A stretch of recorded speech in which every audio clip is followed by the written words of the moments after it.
Je suis certain que lorsque vous aurez écouté ces merveilleux numéros dans le Coran, ça va susciter en vous l'envie de mieux méditer le Coran. Suivez avec moi. Le Coran commence par Surat Al-Fatiha. Cette sourate se compose de 7 versets. Je dis bien 7 versets. Si on regarde bien Surat Al-Fatiha, nous allons constater que les 7 versets se terminent par 2 lettres, soit par la lettre Mim, soit par la lettre Noun. Et dans le Coran, nous avons plusieurs sourates dont les versets se terminent soit par la lettre Mim, soit par la lettre Noun.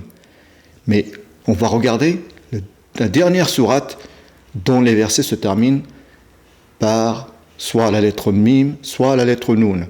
C'est Surat Al-Ma'oun, qui est le numéro 107. Ce qui est étonnant, c'est que le nombre de versets de cette sourate est aussi 7, comme Surat Al-Fatiha. Et dans le Coran, il n'y a que ces 2 sourates dont les versets sont 7 versets.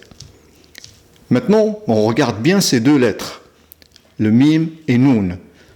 L'ordre alphabétique de Mim est 24 et l'ordre alphabétique de Noun est 25.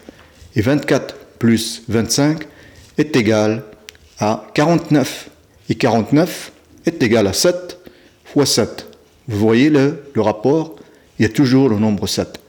Ce qui est encore plus étonnant, c'est que Allah a placé Surat Al-Ma'oun, qui est le numéro 107, juste avant 7 sourates de la fin du Coran, qui sont Surat Al-Kawthar, Surat Al-Kafirun, Surat Al-Masad, Surat Al-Nasr, Surat Al-Masad, Surat Al-Ikhlas, Surat Al-Falaq et Surat Al-Nas.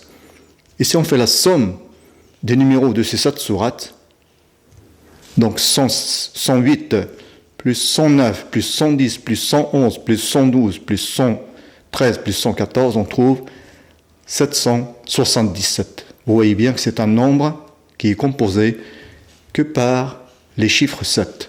Subhanallah.